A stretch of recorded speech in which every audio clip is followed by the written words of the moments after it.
오늘 자료를 수십 장을 보내셨다는 얘기를 들었습니다. 아직 못 봤는데. 예, 뭐 경제가 너무 안 좋네요. 최악의 상황으로 치닫는데. 자, 그 무역 적자 얘기 좀 해볼게요. 그 IMF가 주요 국가들 중에 우리나라만 경제 성장률을 마이너스, 그러니까 떨어뜨렸죠 계속. 예, 그 특히 일본도 올렸더라고요. 그렇죠. 근데 이제 그 얘기 하기 전에요. 예. 그 화면에 지금 저기 나오고 있는데. 안 나오고 있습니다, 예, 교수님. 지금 안 나온 겁니까? 저거요? 예. 아, 예. 자, 화면에 윤석열 정부 경제 성적표 이거 띄웁니까? 띄웠네요. 예, 예, 예. 나온 거죠? 예, 예. 나옵니다 지금은. 예, 지난주에 시간이 없어서 가스 난방비 얘기하다 보니까는 예. 이렇게 건너뛴 게 있었는데 국가 채무 증가액을 좀 봐 주세요. 아래쪽에 예, 국가 채무 증가액을 증가액. 보게 되면은 윤석열 정부 5월 달부터 12월 달까지 지난해요. 예. 68조 원이나 증가했습니다. 국가 채무가요. 국가 채무를 거론하시는 이유는 윤석열 정부가 출범하면서 문재인 정부에서 국가 채무를 너무 늘여놔서 그렇죠. 그러면서 이제 출범했는데 예. 그러니까 5월 달부터 12월 달까지 7개월 동안 예. 68조. 예. 그러면 문재인 정부가 그 전해에 그 증가한 국가 채무는 얼마예요? 2021년도에 59조 원이요. 그러면 네, 국가 같은 채무를 늘리고 있잖아요, 오히려. 그렇죠. 근데 문제는 뭐냐면 2021년도는 그러니까 2020년도와 더불어 가지고 코로나 팬데믹이 있었던 그랬죠. 기간이잖아요. 전 세계가 굉장히 많이 재정 투입을 했던 기간이잖아요. 그때보다 더 예, 그러니까 2020년까지 포함해서 계산해 드려도요. 2020년, 21년 연평균으로 해더라도 66조 뿐이 안 됩니다. 그러니까 그때보다 더 증가했다는 얘기예요. 그렇게 문재인 정부에서 그러니까는 정부가 그러니까 막 이렇게 돈을 펑펑 쓴다고 했는데 윤석열 정부는 첫 해부터 이렇게 가고 있다는 건 먼저 가고요. 이거는 언론 보도가 거의 없었어요. 그렇죠. 예. 예. 그다음에 이제 그 경제 이러면 할 말 없죠. 예. 문재인 정부 때 돈 펑펑 썼다고. 이거 지금 제가 얘기하는 거 기재부 자료입니다. 어, 기재부 자료니까는 교수님 확인할 수 추산한 게 있어요. 아니라 예, 제가 얘기하는 게 기재부 기재부가 자료예요. 이 자료를 냈으면 왜 크게 보도가 안 되죠? 예. 뭐 저기 저 보도를 하고 싶은 것들만 보도하고 있잖아요, 지금요. 그러면 7개월 만에 전년도에 코로나 상황에서의 지출을 넘어서 10조나 넘어선 거네요? 그렇죠. 7개월 만에? 예. 돈 엄청나게 펑펑 쓰고 있고 효율적으로 안 쓰고 있다는 얘기인데. 자, 그리고요. 예, 그다음에 이제 그 경제 성장률이 IMF에서 원래 이제 그러니까. 올해 성장률을 발표를 지난해 10월 달에 이제 되게 발표를 합니다. 예. 발표하고 이제 1월 달 되게 되면 이제 수정치가 아무래도 자기들이 추정했던 것보다 네. 상황이 달라질 수 있으니까는. 잠깐만 자료 화면 보시겠습니다. 예. 자. 네, 저기 나오고 있죠. 나오고 있는데 뭐 내년도 거는 사실 뭐 또 이제 사실 수정할 가능성이 있기 때문에 안 보더라도 올해 이제 그 성장률을 조정을 했는데 30개 국가를 그러니까 대상으로 해서 이제 지역별로 예. 이제 30개 국가를 이제 선정을 대상으로 해가지고 이렇게 그 발표를 했어요. 수정 예. 전망치를요. 근데 우리나라가 이제 그러니까 네 번째로 성장률이 그러니까는 이 후퇴한 10월 달에 이제 그러니까는 그 전망했던 수치보다도 예. 그러니까 후퇴한 나라로 네 번째 30개 국가 중에서 4위를 기록했는데요. 뒤에서 4위요. 예. 뒤에서 4위죠. 물론요. 그러니까 이제 그 경제 성장률을 보면 앞 페이지에 썼는데 윤석열 정부에 들어서 가지고 윤석열 정부가 이제 2분기부터 이제 그러니까는요. GDP 성장률은 그러니까 월 단위로 안 나오기 때문에 분기별 최소한 분기별로 나오기 때문에 2분기, 3분기, 4분기 동안에 0.6%를 성장을 했어요. 예. 작년에 4분기에 마이너스 성장으로 이제 이렇게 곤두박질 쳤었잖아요. 예. 근데 이건 3분기 통합해서 0.6%가 이제 증가했는데 사람들이 그런 얘기를 해요. 이 성장률이 그러니까는 뭐 지금 전 세계가 다 나쁘니까 그렇다는데 안 그렇습니다. 그러니까요. 안 그래요.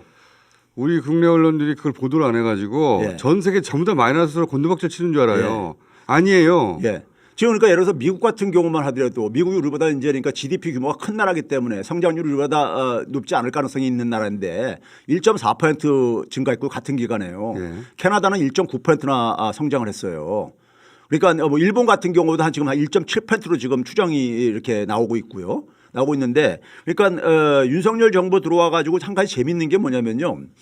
성장률이 2분기부터 4분기까지 성장률이 그러니까 이제 이 나온 거랑 그다음에 이제 IMF에서 이제 그러니까 올해 이제 전망하는 성장률 이 수치가 굉장히 재밌는 의미를 하나 갖고 있는 게요. 우리나라가 외환위기를 겪었던 98년도에 예. 성장률을 곤두박질 쳤었거든요. 마이너스 5.1%로요. 그럴 수밖에 없었죠. 예. 예. 그리고 나서 그 이후부터 21년도까지 문재인 정부까지 한 번도 그러니까는 일본한테 성장률이 밀린 적이 없었어요. 그 일부 침체의 대명사 아닙니까? 일본. 그렇죠. 그러니까 밀린 적이 없었는데 이번에 예. 밀렸어요. 근데 지난해부터 윤석열 정부 출범한 이후부터 밀리고 있는 거예요, 지금요. 자료 좀 띄워봐주세요. 띄웠구나. 예. 여기 보시게 되면 그러니까 IMF 98년에 98년도에 한 번 밀리고 그렇죠. 그때는 뭐 IMF가 왔으니까. 예. 그 이후로 일본의 성장률을 밀린 적이 없는데 드디어 밀렸어요. 예. 지난해부터 밀리고 있습니다. 예, 묘하게. 아, 이것도 처음 들어보는 이야기네. 예. 그렇죠. 참 재밌는 결과죠. 재밌는 결과인데. 그러면 이제 이 성장률을 일단 4, 4분기는 우리는 마이너스 성장률이잖아요. 그렇죠. 마이너스 했는데. 플러스가 아니에요 지금. 예. 예.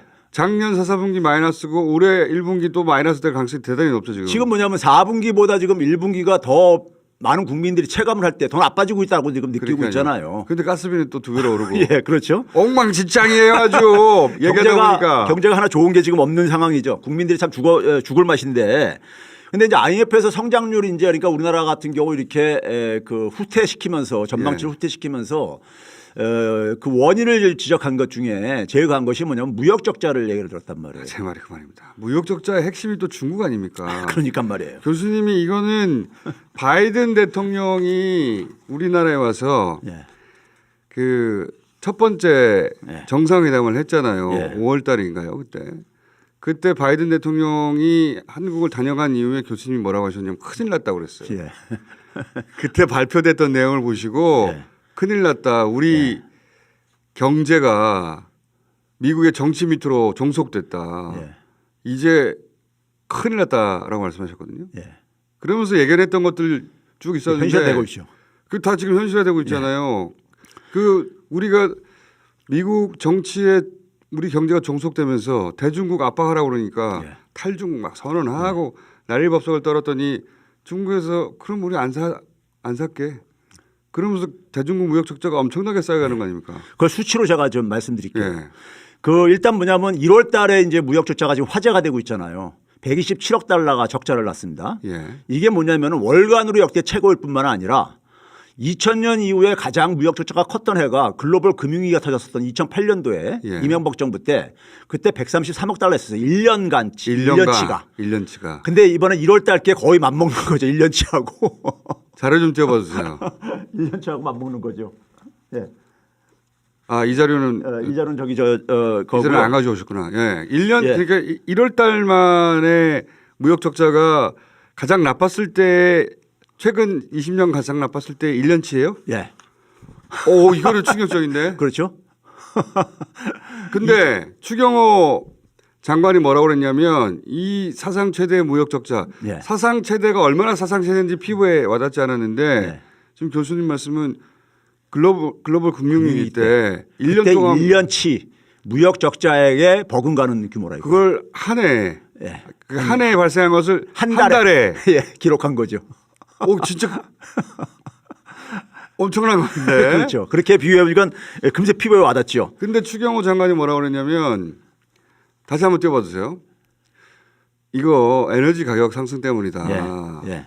에너지 수입 증가해가지고 무역 적자다. 이거 사실입니까? 그런데 그 얘기하기 전에 예. 일부 사람들이 그런 얘기를 해요. 아 지금 세계 경제 다 안 좋지 않냐. 이것도 마찬가지로 예. 국민들이 이제 그렇게 생각하시는 분들이 언론에서 있어요. 그렇게 보도하니까. 그런데 문제는 뭐냐면요. 우리가 흔히 알고 있는 그러니까 많은 무역 흑자를 보는 나라들, 예. 소위 뭐 큰 나라들 중국이라든가 독일 연나라든 예. 빼놓고라도 아시아에서 우리가 아시아에서 그러니까 무역을 많이 하는 나라들 보게 되면요. 예. 싱가포르 같은 경우가 지난해 417억 달러 흑자를 봤습니다. 그래요? 예. 그다음에 뭐냐면 대만 같은 경우도 490억 달러 흑자를 봤고요. 예. 예. 그리고 말레이시아조차도 597억 달러는 흑자를 받고. 그러니까 수출로 먹고 사는 나라들. 예. 베트남도 베트남 같은 경우도 151억 달러 흑자를 받고요. 그러니까 다른 나라들 다 적자를 보는 게 아니란 말이에요, 지금요. 그러니까 미국하고 중국하고 일본하고 독일하고 이런 나라뿐만 아니라 예. 주요 국가들뿐만 아니라 이런 나라 그 좀 중간쯤에 있는 나라들 어렵지 않을까? 잘하고 있어요. 그러니까요. 성장률과 마찬가지로 우리가 못하는 우리가 거. 지금 문제인 거예요. 우리가 못하는 우리가 거야. 지금 특별한 경우인 겁니다. 이걸 특별한- 국민들이 아셔야 되는 것이고. 그러니까 IMF까지 갈 것도 없고요. 예. 코로나 때 전 세계가 마이너스일 때 우리가 OECD 기준으로 1위 했잖아요. 1위 예. 성장률. 예. 지금은 거꾸로라고 생각하시면 그렇죠. 그래, 거꾸로라고 생각하시면 돼요. 예. 그때는 OECD 1위라는 걸 보도를 잘 안 했죠. 예. 지금은 우리만 어렵다는 걸 잘 보도를 안 해가지고 그렇죠. 전 세계가 다 똑같이 마이너스인 줄 알아요. 예. 아니라니까요. 그다음에 이제 공장장께 시간이 없으니까 공장장께서 말씀하신 추경호 장관이 예. 무역 적자의 원인을 이 정부가 하는 그 특징이 뭡니까? 이제 문재인 정부 탓을 돌리거나 아니면 대외 환경 탓을 돌리거나 그렇죠. 이렇게 가잖아요. 자기 잘못은 아니라는 거 아니에요. 예, 자기 잘못은 없어요. 이 정부에서는 한 번도 제가 들어본 적이 없어요. 근데 그러면서 무슨 얘기했냐면 사상 최대 무역 적자가 에너지 수입 증가하고 반도체다 이렇게 얘기를 했어요. 예. 그렇죠? 그런데 에너지를 보게 되면요. 여기 화면에 그랬지만은 화면에 띄워주세요. 화면에 여기 지금 나오고 있죠. 3대 에너지 채권 1월 수입액. 예. 예, 작년 1월 달에 비해 가지고 예. 무역 수지 적자가 76억 달러가 증가했습니다. 예. 예? 증가했는데 에너지 같은 경우는 오히려 뭐냐면 한 4억 달러가 줄어들었어요. 적자가 예, 작년 1월 달에 비해 가지고. 그러니까 에너지 탓이 아니죠. 전년 대비해가지고 그렇죠. 오히려 줄었다는 거죠. 예. 에너지는 그러니까 예를 들면 유가 같은 게 이제 그러니까 안정화되고 이제 이러는 과정 속에서 지금 이제 이 효과가 나타나는 것이고. 그러면 1월 달에 무역 적자는 에너지 수급 문제 혹은 에너지 가격 문제다. 거짓말이네. 거짓말이죠.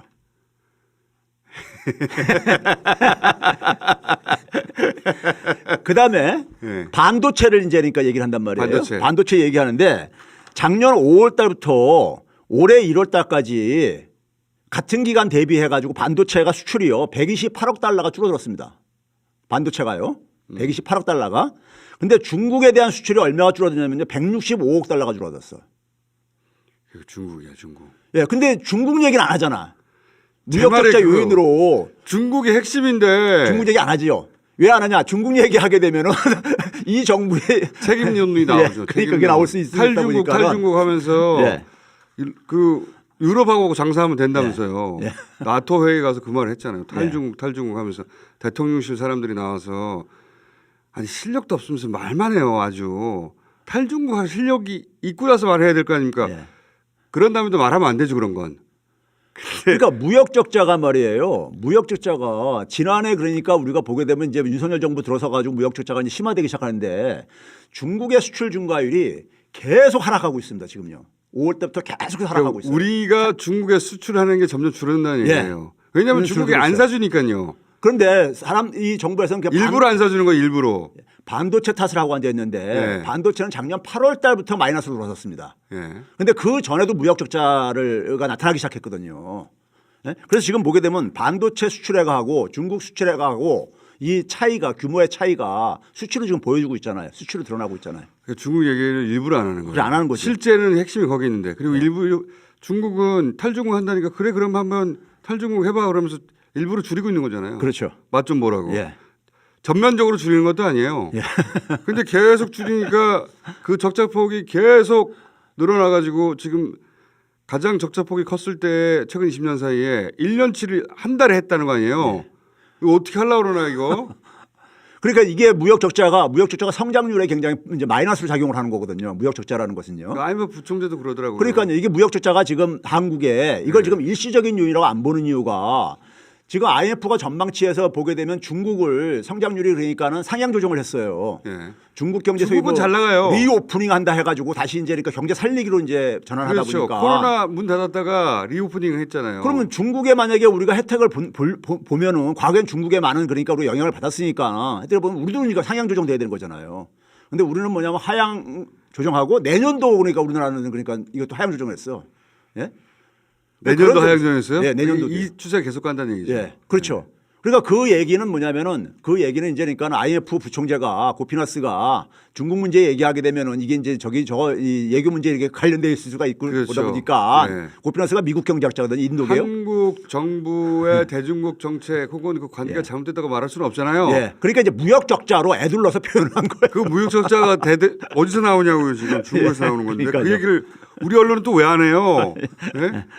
그렇다고 중국하고 우리가 싸운 것도 아니에요. 예. 그냥 대통령실이 가진 인식, 말, 발언들 그걸 주소다 묻지도 못하고 수습하지도 못하고 실력도 없으면서 떠들어댔다가 야 2008년 1년치가 한 달에 발생했어.